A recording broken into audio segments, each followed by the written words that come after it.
Imagine a bar that's older than memory itself. A place where stories don't just live, they breathe. Where the walls remember the blood spilled on the waterfront, and the harbor whispers secrets through the fog.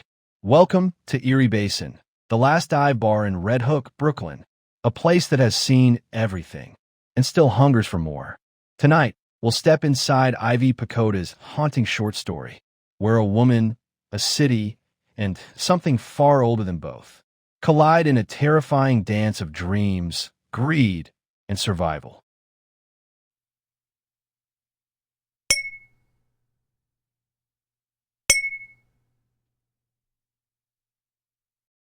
Erin's hands smell faintly of lemon and whiskey. She's been tending this bar for years, the EERIE Basin Tavern, the last relic left standing after Brooklyn's Red Hook transformed. From crime-ridden dockyards to shiny condo heaven, the air is thick with ghosts of the past. Sailors, longshoremen, old drunks who used to fill these stools. Back when this part of the city had more rats than residents. But Erin doesn't mind. The bar is her world, her family, her sanctuary. The regulars tell her stories about the old days. About Jimmy, the bar's owner. Once a cop, now a real estate king who owns half the neighborhood. And on slow nights, when the storm rolls in off the water, they whisper about the thing that lives beneath the pier. Erin laughs. She's heard all before. Sea monsters, curses, restless spirits that guard the docks. But for her, it's all folklore. Or so she thinks.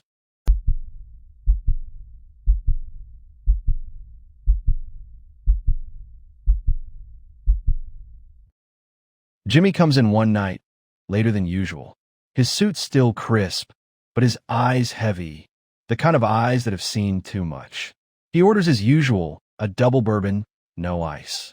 Then he starts talking, not about real estate, not about money, about the past, about a time when Red Hook wasn't polished and safe, when it was the kind of place where bad things washed up along the pier.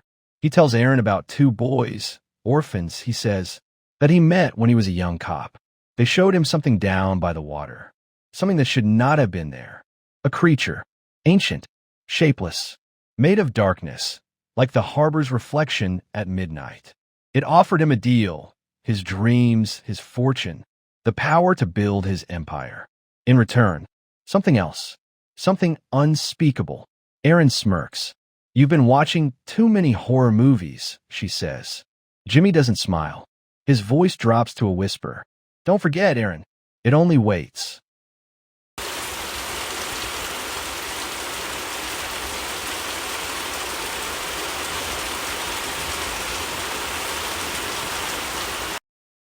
The storm outside has teeth that night.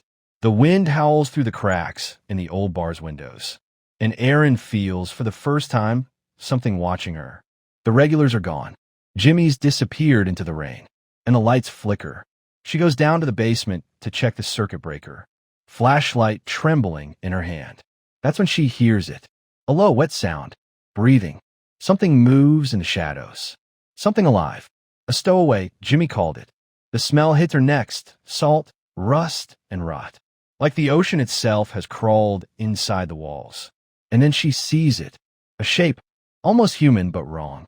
Limbs like driftwood, skin like wet asphalt. Eyes glimmering with a hunger older than the city. Erin stumbles back, heart racing. Her flashlight drops. The beam catches on an old photograph nailed to the wall. Two boys, and Jimmy, all smiling. The creature slithers closer.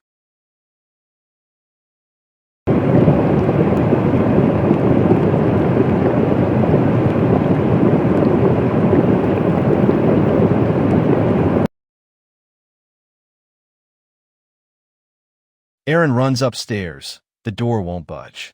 Outside, thunder crashes like cannon fire. Inside, the air grows thick, almost liquid.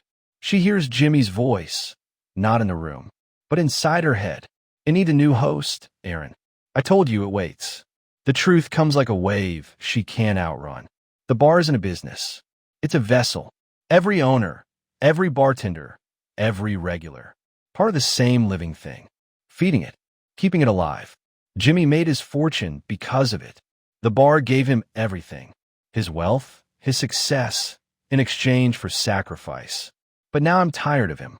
I want someone new, someone loyal, someone who loves the bar more than anything else in the world. Aaron.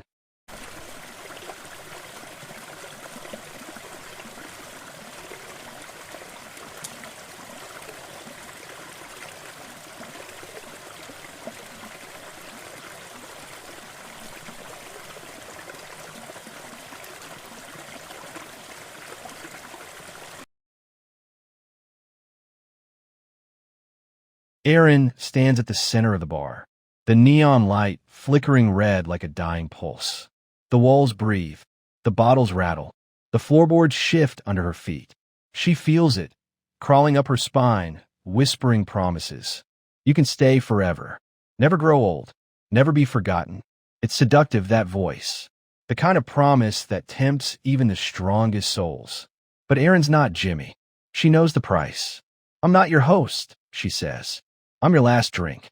She grabs the bottle of whiskey, the same one Jimmy always ordered, lights a match, and throws it across the bar. Fire erupts.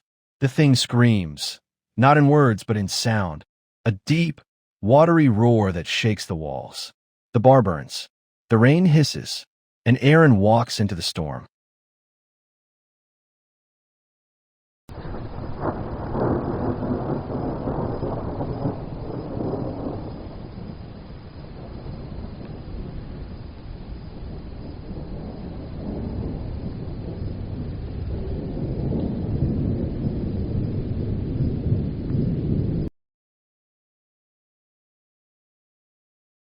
The next morning, the sun rises over Red Hook, and all that remains of EERIE Basin Tavern is a pile of wet ashes and twisted steel.